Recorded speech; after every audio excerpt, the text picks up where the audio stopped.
y'all really need to check in on those middle classers, because I'm telling you, I just went to the grocery store.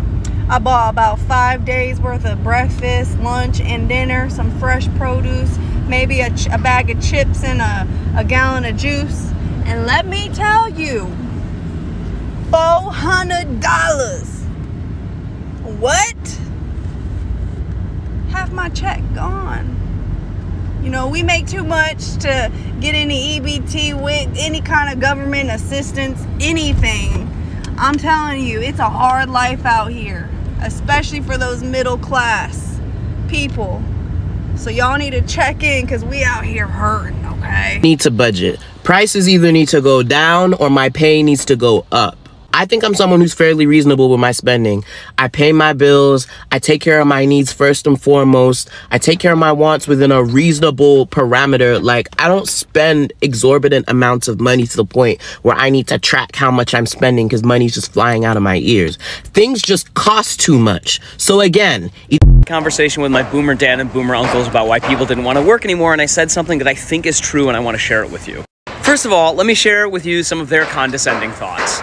One of the points my boomer relatives said is, why do people expect work to be good? It's not supposed to be. It's not supposed to be comfortable. That's why you call it work. We didn't expect it to be comfortable. We labored in uncomfortable situations and we did it in order to make a living. We didn't expect luxuries. You guys expect luxuries. And let's just derail the conversation twice here for a second. First of all, who is telling them that we want luxury? And that's something that for some reason we're unwilling to put up with uncomfortable situations. All of us worked through college. All of us. I don't know a single person who didn't have a job, who didn't work almost full time all the way through college, even though they were going to college full time. I did that. Almost everybody else I know did that. Secondly, most of us are just asking for healthcare and affordable housing. I don't understand where the concept of luxury is coming from. A place to sleep and have some money to buy food and then maybe go out every once in a while is most of what people are asking for. And not to be terrified of future and retirement and dying poor and lonely. So straight out of the gate, I don't know who is feeding them this bullshit narrative.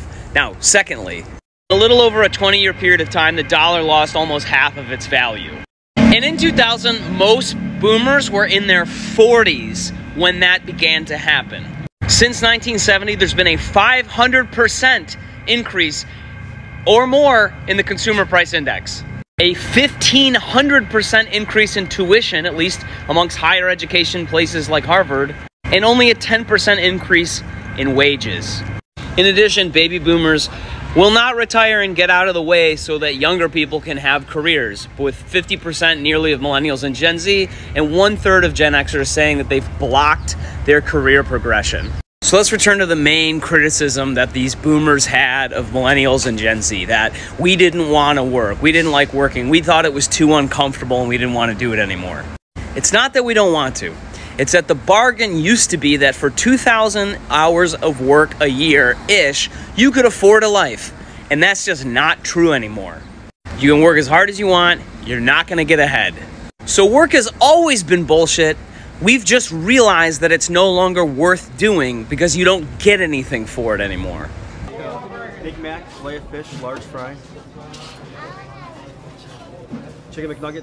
Happy Meal. Happy Meal. Happy Meal. Oh, okay. Do you want orange soda?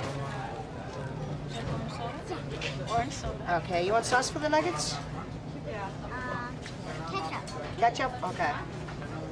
And I'll have a hamburger, small fry, and a Diet Coke. What size Diet Coke will it be? Anything for dessert? 4 cheddars, please. Okay, for here? With 2 quarters. That comes to $10.84, please. Oh, you already got it. I need a small orange and a small diet, please. I got the Happy Meal again. Thanks, Jason. $10.84 out of $11. USA is experiencing a phenomenon referred to as secular stagnation. This term is characterized by a prolonged period of low economic growth, low interest rates, and insufficient demands to spur economic robust. Factors that maybe make this happening in the United States is 1, economic crisis; 2, housing crisis; 3, labor market shifts; 4, work fatigue, amongst other things which are really now happening in the United States. And yes, in the past, it wasn't like this, but today we are seeing this happening. I know you might be asking yourself, why is this happening? It is happening because of this economic phenomena, which is called the secular stagnation. The secular stagnation is marked by a number of things, and also we are coming to see the increase of use of other things which are also making this to happen. And in our last video, we talked about the roles that corporation plays to make the life of people in the US, especially middle class people, to feel so bad. So because it's a system that ensures people who have something to continue having something, those who don't have continuing stay poor. But I don't want to base my argument on just corporations. Today we are going to see why is it possible that the United States is suffering from this phenomenon called secular stagnation. So I want us to watch these videos, because why am I so stressing on watching the videos? It is because every perspective that a person provides really compounds to what I'm trying to tell you about this phenomenon. And much worse is yet to come, because very soon we are yet to see the increase in the world of cryptocurrency, the increase in the world of artificial intelligence, and you've been knowing this for the longest time. And so this is economic phrase that it's yet to come, or it is, I mean, it's already it's already there, right? It's there already, but it haven't been so much expounded, so much, it hasn't happened so much big, but it is there. So while you might be asking yourself, why is this happening today, and I will tell you that there are a number of things that has brought up to this, apart from the corporations that makes the work, the lives of people in the United States so hard. So today I'm going to be taking you through what is called the secular stagnation. We're going to be seeing what are the features of an economy that goes through this phase, and how can we maneuver this as people, because these videos, what I'm seeing them mostly, people are complaining.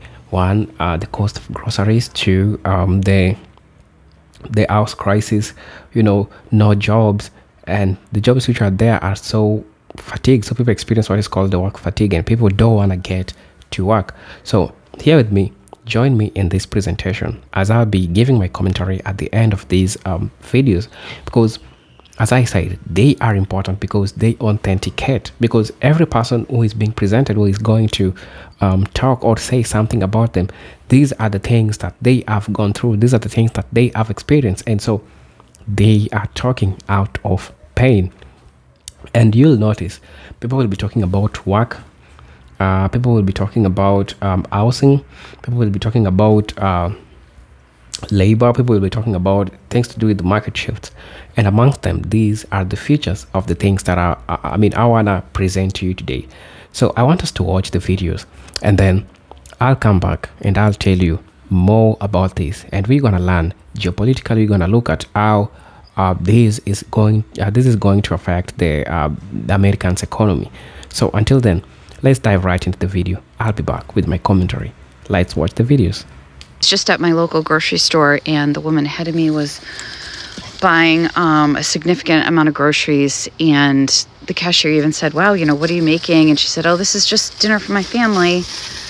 This is typical. And I thought, wow, like, you must have a big family. It must be, I'm thinking in my head, this must be so hard for you to feed a large family. Right now it's typically just my daughter and I, and I have a hard time keeping up with the cost of food. And then she went to pay, and her card declined.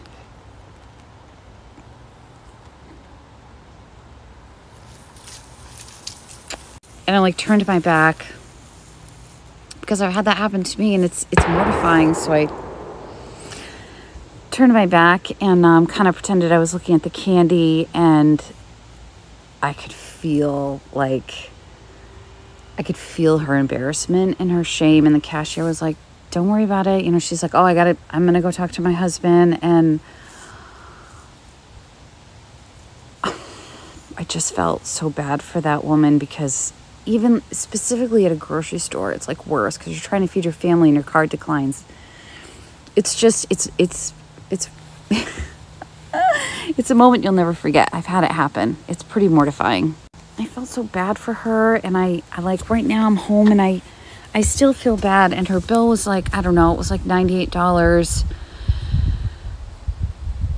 And I wish I had offered to pay for it, you know, but things are tight for me too. So I mean, I thought about it for a second, and I was like, no, you know, you just paid for this today and you have to pay for this tomorrow. And like, I'm scared to give someone $100, which is really sad. You know, I wish so much now that I'm home, I wish I had given her that $100 and just said, I'll pay for it. But I was scared for myself and my own budget. It's just so awful right now. It's so awful. And I feel sick. I feel sick to my stomach. Budget. Prices either need to go down or my pay needs to go up. Literally everything he just said was facts. Because at this point, I think like we past surviving. Like we fed, everybody's fed up, bro. Everybody is fed up. They tell you to go to college, you go to college. You get debt, you come out of college, you can't even find a job because you don't got experience. Then they talking about internships without pay. When I found out, I was like, what? I'm giving you time and you're not paying me? And no. People are really out here like contemplating if they should pay the bills or they should like pay the medicine. Like it's because it's absolutely absurd that like we're living in times where like at this point you got to pay to die. Like God forbid you break your arm or you go get a checkup at the ER. Like then like the old heads are absolutely clueless because they're telling you, oh, like you're just lazy. This generation is just lazy. Go out and get a job. Like the whole American dream book. Stop. Because if the next old person that comes to me and tells me that, oh, it's because I'm lazy, I'm not trying hard enough, or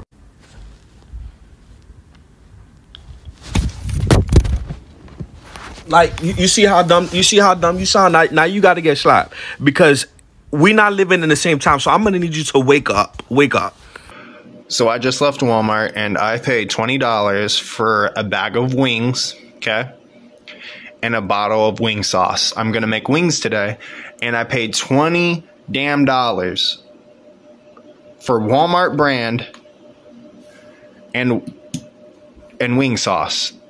I'm literally infuriated at this shit, you guys. Like, I can't keep living like this, and I'm sure a lot of other people can't keep living like this. 40 years repeats itself. In 2063, we'll see these prices. A new car will cost about $136,000. The average rent will be about $9,000 a month. The gas price will be about $13 a gallon. An average home will cost about $1.9 million. And the average salary will be about $100,000 a year. Now look, we can laugh about these numbers all we want because they are pretty comical. But unfortunately, we live in a clown world. And this might just happen because inflation, like all other things, unfortunately compounds. Remember back in 2008 when the world was melting and Ben Bernanke came out with these huge stimulus packages, people criticized him because they thought, oh my God, $500 billion, that's wild. $700 billion, that's insane. And then whenever the lockdowns occurred in 2020 and we printed trillions upon trillions of dollars, they said the same exact thing. They're like, oh my God, that's insane. That's so much money. Well, the next time something happens and they pivot and they print money, how much do you think it's going to be? It's not going to be single digit trillion. It's going to be tens of trillions of dollars. AOC already said she wants to implement a $90 trillion spending initiative on climate. That should give you an idea of how much we are going to inflate this currency away over the course of time. Not only that, but our world is just getting harder. Gas prices are going to go up because, simply put, there's not going to be enough gas. Saudi Arabia is already reducing the amount of gas it's selling. Russia has cut off exports entirely. In the US, well, we just don't want to frack for shit here, which is a shame because we really could, and our gas would be a lot cheaper. And unfortunately, gas goes into every one of these other things. It goes into how much your car costs. It goes into how much the rent is because you need gas for a lot of things that build a fucking house, or at least go in the house. So you see where this is going. If you don't start making and investing money now, you're never gonna get rich. And I'm saying this in a position of absolute fear. I am fearful every day that I'm not gonna make enough because, quite frankly, we don't know how much it's gonna take. It might take an ungodly number that none of us are gonna be able to reach. And if that's the case, so be it. But we gotta try because there's no nobility in throwing in the towel. And I am not trying to be caught in this slavery mess. I'm just not spending money on in 2023 because of inflation. First up, a new iPhone. I have had an iPhone for a decade and I do the upgrade every 2 years, get the new phone. And this year I'm due for an upgrade and I am not doing it. First off, this phone is like no different. And also I have one that works, and so I just don't need to spend the money. Second, Target trips. Remember when you were just bored or you just needed to get out of the house, and so you were like, I'll just go to Target. And then you check out with spending $50 or more on things that you weren't going to buy anyway. I do not go inside Target anymore. I shop at Target, but it's all through Drive Up. Shopping that way allows me to just go and purchase things that I already know that I need, rather than just browsing aisles and buying things that I truly don't need. Next up, high-end clothing. Last year, I got a few pieces from Lululemon. They're great. This year, shop on the Amazon dupes. Don't have the budget for that. And finally, vacation. Now, my husband and I did take a vacation earlier this year that we planned since like February, and we got it for a really good deal because we did it through like a timeshare promo kind of thing.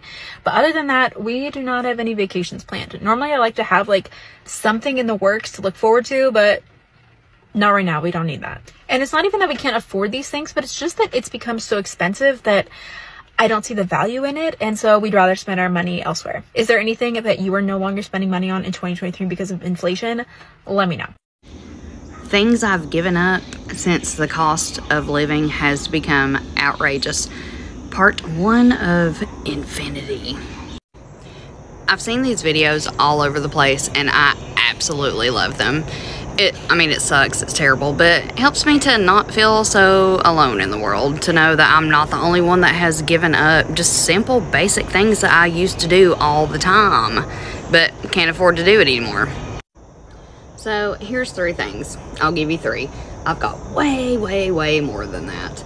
So if you'd like a part 2, part 3, part 87, I can probably get up to that number. Comment below. Let me know if you want a 2nd or 3rd or 47th part of this. The first thing I've given up, because the cost of living in 2023 is absolutely insane, is unnecessary expensive food purchases. Like olive oil. I don't buy olive oil anymore. It's fucking expensive. We just go with the off-brand vegetable oil or whatever's on sale. I used to buy olive oil all the time because it's better for you, and I was, you know, trying to be all healthy and stuff, and I could afford to do that back then. Can't do that anymore now. Another thing that I don't buy is bread. I don't buy bread anymore. I learned how to make it. It's a lot easier than what you think. If you want a recipe, let me know. And it's way more delicious, and it's way cheaper, and it's kind of fun. I mean, you know, you get to knead it and, you know, punch it and take some aggression out, and it tastes a lot better. And things like mixes, like you know, like pancake mixes, cornbread mixes, don't buy any of that shit anymore. It's convenient, yeah, it's nice, but you can make that shit for a lot cheaper, and it tastes. Thing number 2 that I've had to give up because the cost of living is so insane is just random presents. Like, just, I would, back in the day, back when, you know, shit didn't suck so much, I would just, you know, take my kids out on a Saturday or something when they were out of school and be like, hey guys, you want to go, you've been really good this week, you want to go and get a toy, or do you want to go out for ice cream or something like that? Or if I happen to be out shopping for myself, which I can't do that anymore either, but if I happen to be out, like, you know, going to get myself a little something or other, and I saw something I thought my husband would like, I would buy it. Or I'd be bored sitting here at night and, you know, just scrolling around on my phone, and I'd be like, I want to get on Amazon and buy myself a piece of jewelry or a, you know, a new outfit, something. I don't do that anymore. I don't, like, even go and, like, get my kids, like, little coloring books or anything like that anymore. It's just, I just don't. It's, the cost of living is too much. Damn, you're loud. All right. Thing number 3 that I've had to give up because the cost of living is so high is getting my hair done. Like, I know you see I'm struggling here. Y'all, my hair used to be white. Like, I got it, like, just bleached to the max all the time. I've been having my hair highlighted, heavily highlighted, since I was 12 years old. I'm 36 now. That's a good portion of my life. But I haven't had my hair done in like 2 years, and this is its natural color now. And at this point, it's like, well, you're finally at your natural color after I don't know how many years. You might as well just leave it alone and let it rest for a little bit. But also, if that wasn't just the if that wasn't the case, like, leave it alone, let it rest for a little bit. Even if I wanted to get it done, I can't afford it. It cost me over $100 every time I used to do my hair, and I just can't justify spending that anymore. Like I said, I got a ton more of these. There's so many more. I have a list. It's a very long one. I've got way more. If you want a part 2 on here, comment down there and let me know, and stitch this video and let me know what you have given up, because the cost of living is so insane here lately, and I mean, it sucks.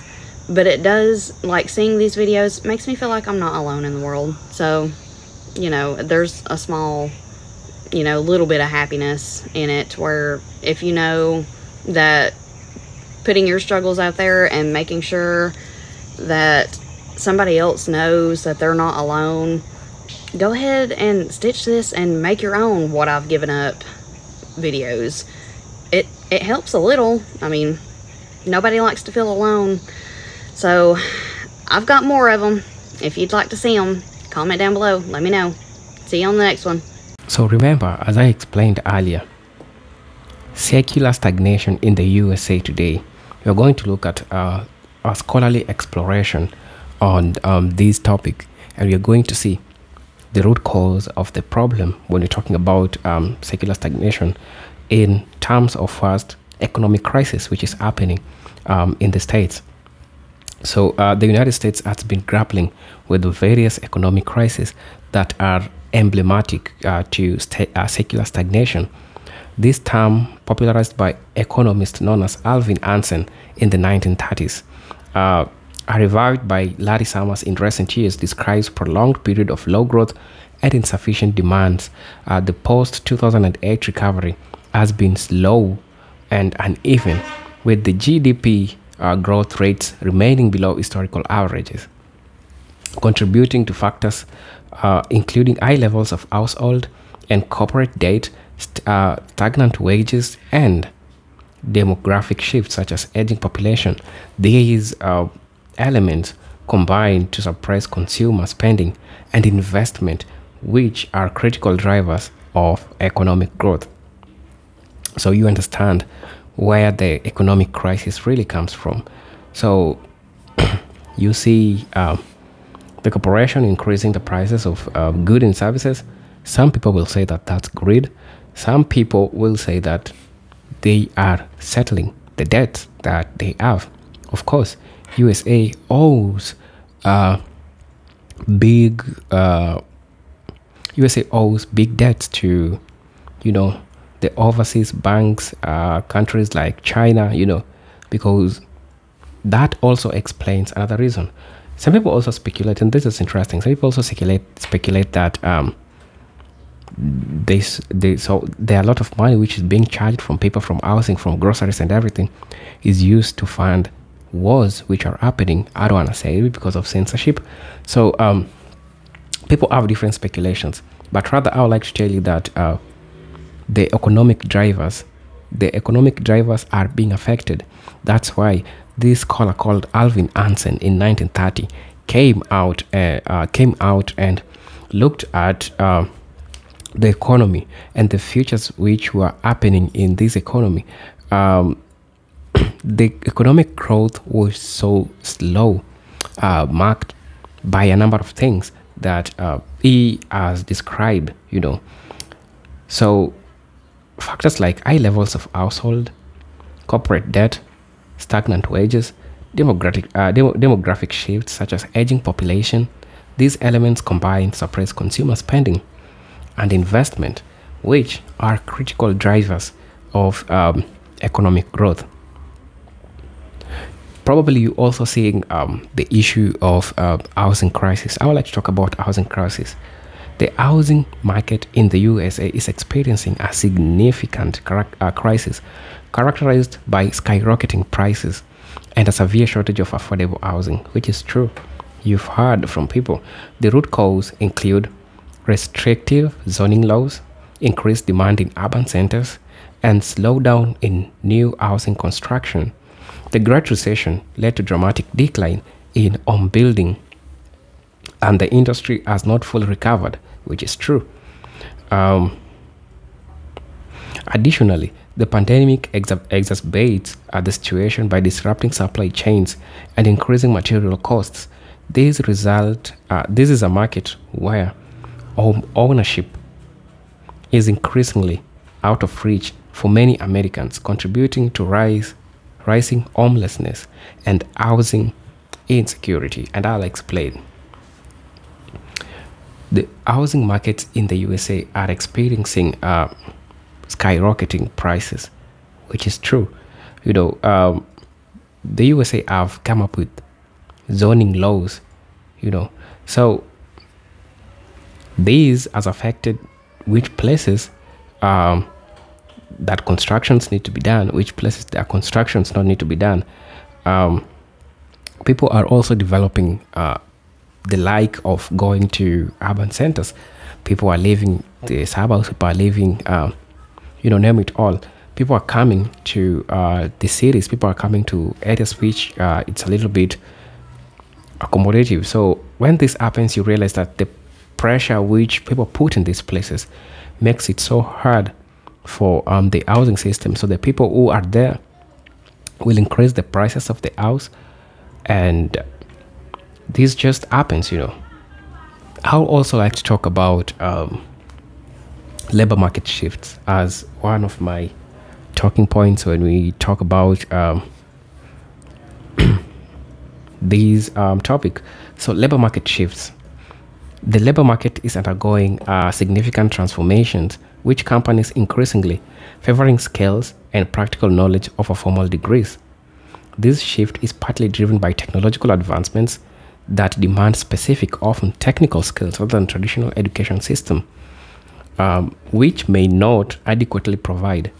Additionally, the proliferation of online learning platforms and boot camps offer alternative pathways for acquiring these skills. However, this trend also highlights deeper issues such as unemployment or degree holders and the mismatch of educational outcomes and market needs. This misalignment can lead to frustration among job seekers and underutilization of human capital. So you've seen people with degrees ranting that they're not getting job. This is because of what I'm going to explain to you, which is labor market shifts. And labor market shifts, this is generally characterized by secular stagnation as one of also my talking points. So you realize that the demands are changing. People need technical skills. They don't need the theoretical skills. So if you have the degree, you go to a company for them to hire you. They can't hire you because they know that you cannot apply the skills. I mean, technically, like practical. They need to see you on the ground doing something, but not just physically. So the great, these shifts have brought a lot of challenges to people, especially people who are now going out there trying to look for jobs, trying to look how they can do these things, how they can undertake these things. So the skills and the practical knowledge that they have, it is so limited because the companies which are hiring people don't need the degree, but they need the technical skills that they have. So this mismatch leaves people so frustrated, leaves people so sad. So when they leave people so sad, that's what happens. I'm also going to be talking about work fatigue. And of course, this is something which has been happening, especially in the States. Look, sometimes back, there was this trend, and people were saying that Gen Zs don't want to work. People don't want to work so hard. People don't want to stress in jobs. People don't want to do work. The phenomenon is called the work fatigue. Work fatigue and burnout are becoming pervasive issues in the US labor market.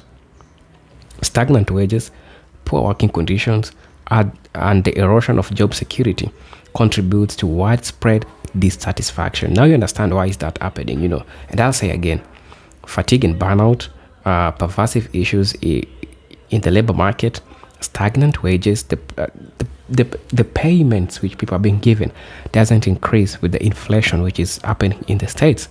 Poor working conditions and erosion of job security contribute to widespread dissatisfaction. The pandemic intensified these problems by adding stressors such as health concerns, remote work challenges, and increased work loads. Additionally, the gig economy, while providing flexibility, often lacks the stability and benefits of traditional employment. This growing discontent is evident in phenomena such as the Great Resignation, where millions of workers are leaving their jobs in search of better opportunities and work-life balance. Really makes sense. The phenomenon is called the Great Resignation, where people are now looking for more, flexible job that they can do, which matches their work. Like, people are now looking into more remote jobs. People are now looking to not waking up, going to somebody's office, waking up in the morning, getting into your office, getting your shit done, and you have all the time to also do other things. And that's why the Gen Zs are experiencing what is called the work fatigue. I also like to talk about rise of cryptocurrency as one of also things which are the markers of seeing economic change. Now listen, cryptocurrencies have emerged as a significant disruptive force in the financial landscape. Initially perceived as a speculative asset, cryptocurrencies like Bitcoin and Ethereum are increasingly being integrated into mainstream financial systems. They offer an alternative traditional to banking and touted to the potential to democratize finance by providing access to unbanked populations. However, they also pose challenges such as regulatory uncertainty, volatility, and concerns about the environment impact. The rise of decentralized finance, DeFi, platforms further exemplifies the shift towards a more inclusive but more complex financial ecosystem. These are the markers that are going to show economic change, because I've known people are increasing their interest when it comes to cryptocurrency.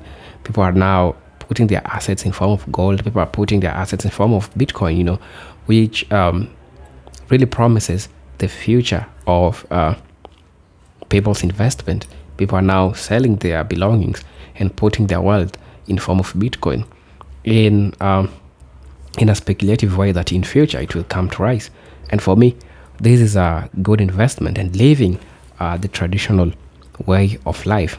And these cannot be affected by inflation. These cannot be affected by if there is any economic instability in the country. I believe that your resources will be safe while invested in Bitcoin. I'll also talk about impact of artificial intelligence. Artificial intelligence, known as AI, is revolutionized by industries by enhancing efficiency, productivity, and decision-making process. In the labor market, AI-driven automation is transforming job roles and displacing certain tasks, particularly those involving routine and repetitive work. While AI creates new opportunities and sectors, it also necessitates a significant workforce retraining and adaptation. The challenge lies in managing this transition to ensure that workers are equipped with the necessary skills to thrive in an AI augmented economy. Moreover, ethical considerations surrounding AI, such as bias, privacy, and the future of work, require careful attention and regulation. And so you can vividly see where the shift of the economy is going. And this is not just the USA, but also it's happening in different parts of the world. So those were my 2 cents in regards to these topics, and I'll be tackling these issues in different angles. The other day I tackled it using the role of corporations. Today I've tackled it looking at an economic phase or economic phase, which is called the economic stagnation, or which is called the secular stagnation, which it's an important phenomenon, especially for economists who are trying to look things which are happening across the world. This is your presenter, Eugene Doki Stories, and I hope that every day is always a learning day with me. And if you're watching this video for the first time, I'll really ask you to subscribe to the channel. You can join our membership and really get to see what we can offer you. Until then, peace, love, and harmony. Salute.